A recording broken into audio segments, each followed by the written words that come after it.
ವಿರಾಮದ ನಂತರ ಮತ್ತೊಮ್ಮೆ ನಡೆಲಾ ಪ್ರೀಮಿಯಂ ರಿಫೈನ್ ಸನ್ಫ್ಲವರ್ ಆಯಿಲ್ ಅರ್ಪಿಸುವ ನಮ್ಮ ಸವಿರುಚಿ ಕಾರ್ಯಕ್ರಮಕ್ಕೆ ತಮಗೆಲ್ಲರಿಗೂ ಪ್ರೀತಿಯ ಸ್ವಾಗತ. ಇದು ಅಡಿಗೆ ಮನೆ ನಮ್ಮದು, ಹೊಸ ರುಚಿ ನಿಮ್ಮದು. ಓಕೆ ಮೇಡಮ್, ಈಗ ಬಾಳೆ ದಿಂಡಿನ ಸುಕ್ಕ. ಓಕೆ, ಸ್ಟಾರ್ಟ್ ಮಾಡ್ಕೊಳ್ಳೋಣ. ಮೊದಲಿಗೆ ಏನು ಕೊಡಿ ನಿಮಗೆ? ಮೊದಲೊಂದು ತವ ಕೊಡಿ. ಓಕೆ, ಇದರಲ್ಲಿ ಮಾಡ್ಕೊಳ್ಬೋದಲ್ಲ? ಗ್ಯಾಸ್. ನೆಕ್ಸ್ಟ್ ಬಾಳೆ ದಿಂಡಿನ ಪಲ್ಯ. ಈಗ ಎಲ್ಲ ಬಾಳೆ ದಿಂಡೆಲ್ಲ ತಿನ್ನೋದೆಲ್ಲ ಕಡಿಮೆ ಮಾಡಿದ್ದಾರೆ. ಹೌದು, ಇದರಲ್ಲಿ ಈ ಥರ ಬರ್ತದೆ, ನೂಲು ಥರ ಎಲ್ಲ. ಬಟ್ ಅದು ಬಂದರೆ ಸಹ ಪ್ರಾಬ್ಲಮ್ ಏನಿಲ್ಲ. ಒಂದು ವೇಳೆ ತಿಂದರೆ ಹೊಟ್ಟೆ ಒಳಗೆ ಹೋಗಿ ಆಯಿತು, ಏನು ಪ್ರಾಬ್ಲಮ್ ಅಂತ ಹೇಳೋದಕ್ಕಿಂತ ಹೊಟ್ಟೆ ಒಳಗೆ ಎಂಥ ಪ್ರಾಬ್ಲಮ್ ಉಂಟು ಅದು ವಾಸಿ ಆಗುತ್ತೆ. ಈಗ ಯೂರಿನಲ್ಲಿ ಇನ್ಫೆಕ್ಷನ್ ಆಯ್ತು ಅಂತ ಹೇಳುವ, ಅದು ವಾಸಿ ಆಗುತ್ತೆ. ಯೂರಿನಲ್ಲಿ ಕಲ್ಲಿದ್ದರೆ 1 ವೀಕ್ ಕಂಟಿನ್ಯೂ ತಿಂದರೆ ಕಂಪ್ಲೀಟ್ ಗುಣ ಆಗುತ್ತೆ. ಸಂಪು ಇದು ತುಂಬ ಒಳ್ಳೆ ಅಂಶ ಇದೆ, ಒಳ್ಳೆ ಇದು ಐಟಮ್ಸ್. ಮುಂಚೆಲ್ಲ ಹೇಳ್ತಿದ್ರೆ ತಿಂದ್ರೆ ಕೂದಲು ಏನಾದರೂ ಒಳಗೆ ಹೋಗಿದ್ರೆ ಅದಕ್ಕೆ ಕ್ಲಿಯರ್. ಹೌದು, ಎಲ್ಲಕ್ಕೆ ಕ್ಲಿಯರ್ ಆಗ್ತದೆ ಅಂತ. ಸ್ವಲ್ಪ ನೀರು ಬೇಕು. ಇದು ಸಂಪು ಸಹ ಬೆಳಿಗ್ಗೆ ಸಹ ಈ ಟೀ ಬದಲಿದ್ದು ಇದು ಸಹ ಗ್ರೈಂಡ್ ಮಾಡಿ ಕುಡಿಬಹುದು. ಸೊ ಇದ್ರ ಜ್ಯೂಸ್ ಥರ ಉಪ್ಪು ಹಾಕಿ, ಇಲ್ಲದ್ರೆ ಕಲ್ ಶುಗರ್ ಹಾಕಿ ಏನಾದರೂ ಹಾಕಿ ಕುಡಿಬಹುದು. ಇದು ತುಂಬ ಉಪ್ಪು ಮತ್ತೆ ಸ್ವಲ್ಪ ಶುಗರ್ ಹಾಕಿ ಗ್ರೈಂಡ್ ಮಾಡ್ಕೊಂಡು ಕುಡಿಬಹುದು. ತುಂಬ ಒಳ್ಳೆಯದು ಇದು. ಏನು ಪ್ರಾಬ್ಲಮ್ ಇದ್ರೆ ಸಹ, ಈಗ ಹಾಸ್ಪಿಟ್ಲಿಗೆ ಹೋದ್ರೆ ಸಹ ಹಾಗೆ ಮೆಡಿಸಿನಲ್ಲೇ ಕ್ಲಿಯರ್ ಮಾಡಲ್ಲ ಡಾಕ್ಟರ್ಸ್ನವರು. ಇದು ಹೇಳುವವರು ಯಾರಿಲ್ಲ. ಇದು ಹಳ್ಳಿ ಕಡೆ ಇರ್ತಿತ್ತು ಮೊದಲು, ಈಗ ಕಾಮನ್ ಎಲ್ಲ ಸ್ಟಾಲಲ್ಲಿ, ಬಟ್ಟೆ ಇದರಲ್ಲಿ, ಮಾಲಲ್ಲಿ, ಮಾರ್ಕೆಟ್ ಎಲ್ಲದರಲ್ಲಿ ಮೊದಲು ಸಿಗ್ತಿರ್ಲಿಲ್ಲ. ತೋಟ ಎಲ್ಲ ಇದ್ರೆ ಸಿಗ್ತೈತೆ. ಈಗ ಎಲ್ಲ ಕಡೆಯಲ್ಲೂ ಉಂಟು. ತರುವಾರು ಈಗ ತರಬಹುದು. ಒಂಚೂರು ಉಪ್ಪು ಹಾಕ್ತೇನೆ.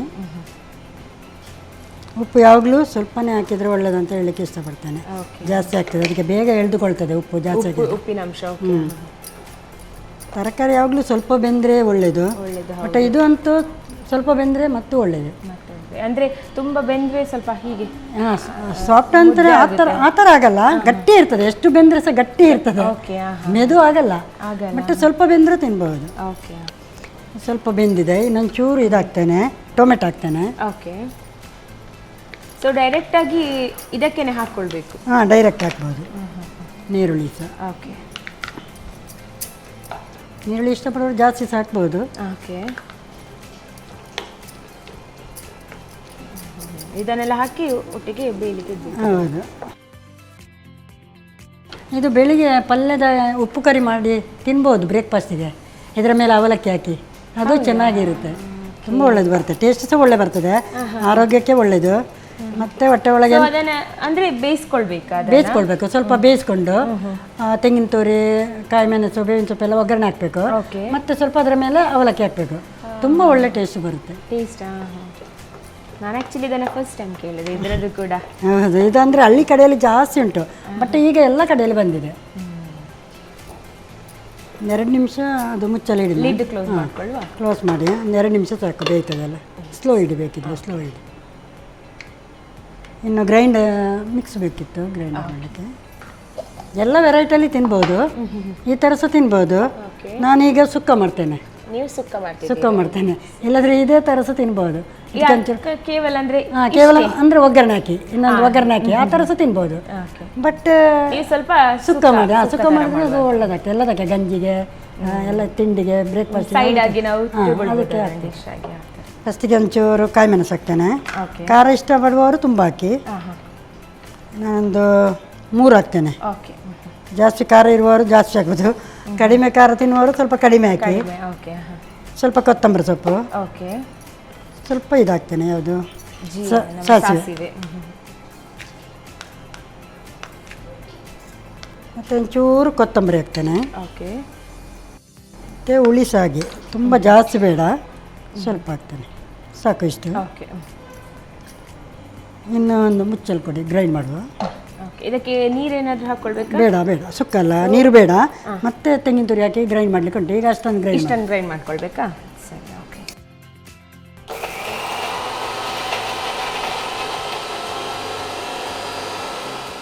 ಸಾಕಾ? ಸಾಕು. ಇದಕ್ಕೆ ಇನ್ನು ಸ್ವಲ್ಪ ತೆಂಗಿನ ತುರಿ ಹಾಕುವ. ಓಕೆ. ಗ್ರೀನ್ ಮೆಣಸು ಹಾಕ್ಬೋದು, ರೆಡ್ ಕಲರ್ ಇನ್ನೊಂದು ಬರ್ತದಲ್ಲ ಅದು ಸಹ ಮಾಡ್ಬೋದು, ಯಾವ ಥರ ಸಹ ಮೆಣಸು ಹಾಕ್ಬೋದು. ಸೊ ಈಗ ನೀವು ಗ್ರೀನ್ ಚಿಲ್ಲಿ ರೆಡ್ ಚಿಲ್ಲಿ ಸಾಕ್ಬೋದು. ಈಗ ತೆಂಗಿನಕಾಯಿ ಹಾಕ್ತೇನೆ, ಓಕೆ. ಒಂಚೂರು ಗ್ರೈಂಡ್ ಮಾಡಿ. ಹೀಗೆ ಡ್ರೈ ಆಗಿ? ಹಾಂ, ಡ್ರೈ.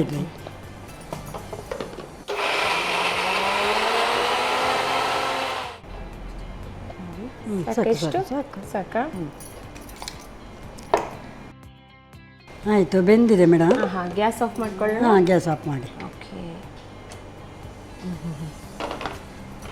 ಸ್ಪೂನ್ ಕೊಡಿ. ನೆಕ್ಸ್ಟ್ ಇದನ್ನು ಇದಕ್ಕೆ ಶಿಫ್ಟ್ ಮಾಡುವ. ಮಾಡ್ಕೊಳ್ಬೇಕಾ? ಓಕೆ.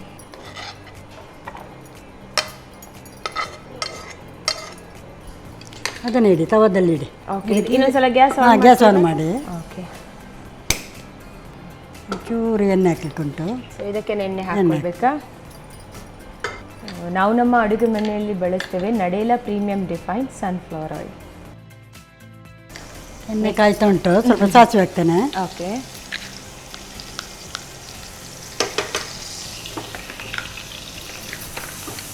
ಸ್ವಲ್ಪ ಬೇವಿನ ಸೊಪ್ಪು, ಸ್ವಲ್ಪ ಬೆಳ್ಳುಳ್ಳಿ. ಓಕೆ.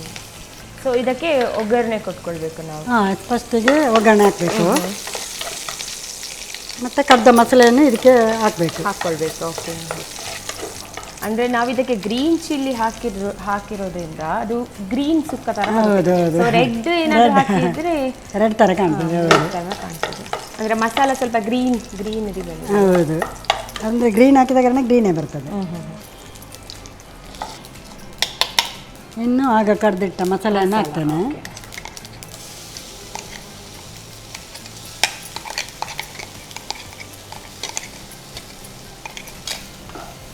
ಸ್ಲೋ ಇಟ್ಕೊಳ್ಳಿ. ಹಾಂ, ಸ್ವಲ್ಪ ಸ್ಲೋ ಇಡಿ.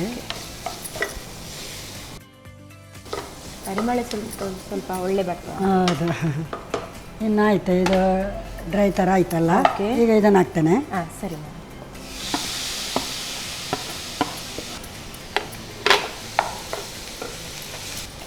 ಇದು ಗಂಜಿ ಜೊತೆ ಸೂಪರ್ ಆಗುತ್ತೆ. ಹಾಂ, ಗಂಜಿ ಜೊತೆ. ಮತ್ತು ನಿಮಗೆ ಈ ದೋಸೆ ಟೈಪ್ ಬರ್ತದಲ್ಲ ಮ್ಯಾಮ್, ಹಾಂ. ದೋಸೆ, ಚಪಾತಿ ಥರ, ಪರೋಟ ಥರ ಯಾವುದಕ್ಕೆ ಸಹ ಒಳ್ಳೆಯದು. ಒಳ್ಳೆಯದು. ಈಗೇನು ತಿನ್ಬೋದು. ಅದೇ ನಾನು ಹೇಳಿದಲ್ಲ, ಏನು ಪ್ರಾಬ್ಲಮ್ ಇದ್ದರೆ ಸಹ ಇದರಲ್ಲೇ ಕಂಟಿನ್ಯೂ 1 ವೀಕ್ ತಿಂದರೆ ಇದರಲ್ಲೇ ಸಾಲ್ವ್ ಆಗ್ತದೆ. ಓಕೆ. ಡಾಕ್ಟರ್ ಹತ್ರ ಹೋದ್ರೆ ಜ್ಯೂಸ್ ಮಾಡಿ, ಇಲ್ಲದ್ರೆ ಈ ಥರ ಸುಕ್ಕ ಮಾಡಿ, ಉಪ್ಪು ಕರಿ ಮಾಡಿ, ವೆರೈಟಿ ಯಾವ ಥರ ಸಹ ವೆರೈಟಿ ಮಾಡಿ ಒಂದು ವಾರ ತಿನ್ಬೇಕು. ಅದನ್ನು ಒಳ್ಳೇದಾಗ್ತದೆ. ಯಾವುದ್ರದ್ದು ಸಹ ಸೀಸನ್ ಅಂತ ಇರ್ತದೆ, ಇದರದ್ದು ಸೀಸನ್ ಇಲ್ಲ ಅಂತ ಹೇಳಲಿಕ್ಕಿಲ್ಲ. ಇದು ಡೈಲಿ ಸೀಸನಲ್ಲಿ. ಹೌದು. ಸೊ ಇದನ್ನು ಮನೆ ಮದ್ದು ಕೂಡ ಹೇಳ್ಬೋದು. ಹೌದೌದು, ಮನೆ ಮದ್ದೇ ಮ್ಯಾಮ್. ಯಾಕಂದರೆ ಡಾಕ್ಟರ್ ಹತ್ರ ಹೇಳಿ ಹೋದರೆ ಇದು ರೆಸಿಪಿ ಎಲ್ಲ ಹೇಳಲಿಕ್ಕಿಲ್ಲ, ಇದು ಮಾಡಿ ಇದರಲ್ಲಿ ವಾಸಿ ಆಗ್ತದೆ ಅಂತ ಹೇಳೋದಿಲ್ಲ. ಮೊದಲೆಲ್ಲ ಹಳ್ಳಿ ಕಡೆಯಲ್ಲಿ ಇದ್ದರೆ ಯಾರು ಹೋಗ್ತಿದ್ರು ಹಾಸ್ಪಿಟ್ಲೆಲ್ಲ. ಅದಕ್ಕೆ ಇದನ್ನೆಲ್ಲ ಮಾಡಿದರೆ ಇದರಲ್ಲೇ ವಾಸಿ ಆಗ್ತದೆ. ಲಾಸ್ಟಿಗೆ ಕೊತ್ತಂಬರಿ ಸೊಪ್ಪು ಹಾಕಿದೆ. ಅಂದರೆ ನೀರು ಜಾಸ್ತಿ ಇಟ್ಟರೆ ನೀರಿನ ಥರ ವೇಸ್ಟ್ ಆಗ್ತದಲ್ಲ, ಅದಕ್ಕೆ ವೇಸ್ಟ್ ಹಾಕದಾಗೆ ಅದಕ್ಕೆ ಎಷ್ಟು ಬೇಕು ಕಡಿಮೆ ನೀರಲ್ಲಿ. ಕಡಿಮೆ ನೀರಲ್ಲೇ ಬೇಯಿಸಬೇಕು. ಬಾಳೆ ದಿಂಡಿನ ಸುಕ್ಕ ರೆಡಿ. ಗ್ಯಾಸ್ ಆಫ್ ಮಾಡಿ. ಓಕೆ. ನೆಕ್ಸ್ಟ್ ಹಾಗಾದರೆ ಸರ್ವ್ ಮಾಡ್ಕೊಳ್ಳಿ. ಓಕೆ, ಇದು ಆಯಿತು, ರೆಡಿ ಆಯಿತು ಮ್ಯಾಮ್. ಹಾಕ್ತೇನೆ.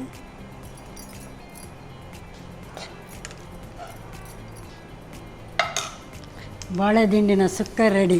ಟೇಸ್ಟ್ ನೋಡಿ ಹೇಗೆ ಆಯಿತು ಅಂತೇಳಿ. Thank you so much madam. ಒಳ್ಳೆ ರೆಸಿಪಿ ಹೇಳಿಕೊಟ್ರಿ. ಸೊ ಹೆಲ್ದಿ ಕೂಡ ಆಗಿರುತ್ತೆ, ಇದು ಟೇಸ್ಟ್ ಕೂಡ ಹಾಗೆಯೇ ಬಂದಿರ್ಬೋದು. ನೆಕ್ಸ್ಟ್ ಟೇಸ್ಟ್ ಮಾಡಿ ಹೇಳ್ತೇನೆ. Okay, thank you so much.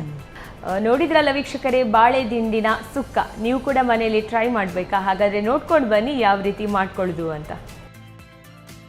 ಬಾಳೆ ದಿಂಡಿನ ಸುಕ್ಕ ತಯಾರಿಸುವ ವಿಧಾನ. ಮೊದಲಿಗೆ ಬಾಳೆ ದಿಂಡಿನ ಹೋಳುಗಳನ್ನ ಮುಳುಗುವಷ್ಟು ನೀರು, ರುಚಿಗೆ ಅನುಸಾರವಾಗಿ ಉಪ್ಪು, ಹೆಚ್ಚಿದ ಟೊಮ್ಯಾಟೊ, ಈರುಳ್ಳಿ ಹಾಕಿ ಬೇಯಿಸಿ. ಇನ್ನೊಂದೆಡೆ 4 ರಿಂದ 5 ಹಸಿಮೆಣಸಿಗೆ, ಕೊತ್ತಂಬರಿ ಸೊಪ್ಪು, ಸಾಸಿವೆ, ಅರ್ಧ ಚಮಚದಷ್ಟು ಧನಿಯಾ ಬೀಜ, ಹುಣಸೆ ಹುಳಿ, ತೆಂಗಿನ ತುರಿ ಹಾಕಿ ತರಿತರಿಯಾಗಿ ರುಬ್ಬಿಕೊಳ್ಳಿ. ನಂತರ ಸ್ವಲ್ಪ ಎಣ್ಣೆ ಬಿಸಿ ಮಾಡಿಕೊಂಡು ಸಾಸಿವೆ, ಕರಿಬೇವು, ಬೆಳ್ಳುಳ್ಳಿ ಹಾಕಿ ಒಗ್ಗರಣೆ ಮಾಡಿಕೊಂಡು ರುಬ್ಬಿದ ಮಸಾಲೆ, ಬೇಯಿಸಿದ ಬಾಳೆ ದಿಂಡು ಸೇರಿಸಿ ಚೆನ್ನಾಗಿ ಬೆರೆಸುತ್ತಾ ಬೇಯಿಸಿ. ಈಗ ಬಿಸಿ ಬಿಸಿಯಾದ ಆರೋಗ್ಯಕರವಾದ ಬಾಳೆ ದಿಂಡಿನ ಸುಕ್ಕ ಸವಿಯಲು ಬಲು ರುಚಿ. ಓಕೆ ಮೇಡಮ್, 2 ರೆಸಿಪೀಸ್, ಒಂದು ರವಾ ಕಡುಬು, ಮತ್ತೊಂದು ನಮ್ದು ಬಾಳೆ ದಿಂಡಿನ ಸುಕ್ಕ. ಮೊದಲು ಯಾವುದು ಟ್ರೈ ಮಾಡುವ? ರವಾ ಕಡುಬು. ಅದನ್ನು ಇದರಲ್ಲಿ ಮುಳುಗಿಸಿ ತಿಂದರೆ ಸಹ ಇದೇ ಕಾಂಬಿನೇಷನ್ ಒಳ್ಳೆ ಬರುತ್ತೆ. ಫಸ್ಟ್ ಈಗ ಹೀಗೇನೆ ಟ್ರೈ ಮಾಡುವ, ನೀವು ಕೂಡ ಮಾಡ್ಕೊಳ್ಳಿ. Okay madam.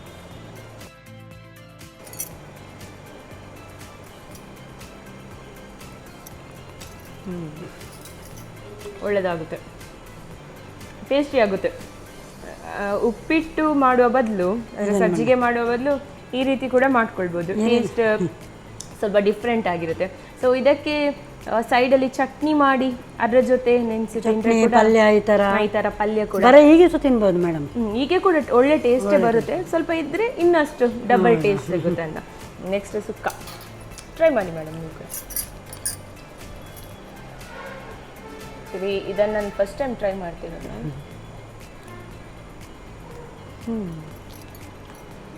ಇದರ ಜೊತೆ ತಿಂದಿ ಮೇಡಮ್, ಒಳ್ಳೆದಾಗ್ತದೆ. ನೀವು ಹೇಳಿದಾಗ ಇದ್ರ ಜೊತೆ ಒಂದ್ಸಲ ಟೇಸ್ಟ್ ಮಾಡಿ.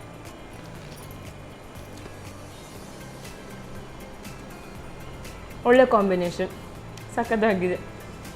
ಸೊ ಈ ರೀತಿ ಕೂಡ ಟ್ರೈ ಮಾಡ್ಕೊಳ್ಬಹುದು ಹಾಗಾದರೆ. ಸೊ ನಮಗೆ ಇವತ್ತು ನೀವು ತಿಳಿಸಿಕೊಟ್ಟಿದ್ದೀರಿ ಎರಡು ಕೂಡ ಒಳ್ಳೆ ರೆಸಿಪೀಸ್. ನಿಮ್ಗೆ ಹೇಗೆ ಅನಿಸ್ತು ನಮ್ಮ ಜೊತೆ ಇವತ್ತು ಕಿಚನಲ್ಲಿ? ತುಂಬ ಖುಷಿ ಆಯಿತು ಮೇಡಮ್. ಓಕೆ, ಇನ್ನಷ್ಟು ರೆಸಿಪೀಸ್ಗಳನ್ನು ನಮಗೆ ಹೇಳಿಕೊಡ್ತಾ ಇರಿ. ಸೊ ಈ ಎರಡು ರೆಸಿಪೀಸ್ ಹೇಳಿಕೊಟ್ಟ ನಿಮಗೆ ನಡೆಲಾ ಪ್ರೀಮಿಯಂ ರಿಫೈನ್ಡ್ ಆಯಿಲ್ ಕಡೆಯಿಂದ ಈ gift watch. Thank you. Santosh rice mills ವತಿಯಿಂದ ಈ ಕಾಣಿಕೆ. Thank you. ನಾನಾ ಮಸಾಲ ಇವರ ಕಡೆಯಿಂದ ಈ ಕಾಣಿಕೆ. Thank you. ವೀಕ್ಷಕರೇ ನೋಡಿದ್ರಲ್ಲ, ಇವತ್ತಿನ ರೆಸಿಪೀಸ್ ಅಂತೂ ತುಂಬಾ ಕ್ವಿಕ್ ಆ್ಯಂಡ್ ಈಸಿಯಾಗಿ ಮಾಡ್ಕೊಳ್ಬೋದು. ನೀವು ಕೂಡ ಇದನ್ನು ಮನೆಯಲ್ಲಿ ಟ್ರೈ ಮಾಡಿ ಅಂತ ಹೇಳ್ತಾ ಮುಂದಿನ ಸಂಚಿಕೆಯಲ್ಲಿ ಇದೇ ರೀತಿ ಹೊಸ ಹೊಸ ರೆಸಿಪೀಸ್ ಒಂದಿಗೆ ಭೇಟಿ ಆಗ್ತೀನಿ. ಅಲ್ಲಿವರೆಗೂ ನಮಸ್ಕಾರ. ನಮ್ಮ ಟಿವಿ ಫೇಸ್ಬುಕ್ ಪೇಜ್ ನ ಲೈಕ್ ಮಾಡಿ, ಯೂಟ್ಯೂಬ್ ಚಾನೆಲ್ ನ ಸಬ್ಸ್ಕ್ರೈಬ್ ಮಾಡಿ, ನಮ್ಮ ಎಲ್ಲಾ ಯೂಟ್ಯೂಬ್ ವಿಡಿಯೋ ಅಪ್ಡೇಟ್ಸ್ಗೆ ಬೆಲ್ ಐಕಾನ್ ಕ್ಲಿಕ್ ಮಾಡಿ. ನಮ್ಮ ಟಿವಿ, ಕರಾವಳಿ ಕರ್ನಾಟಕದ ನಾಡಿಮಿಡಿತ.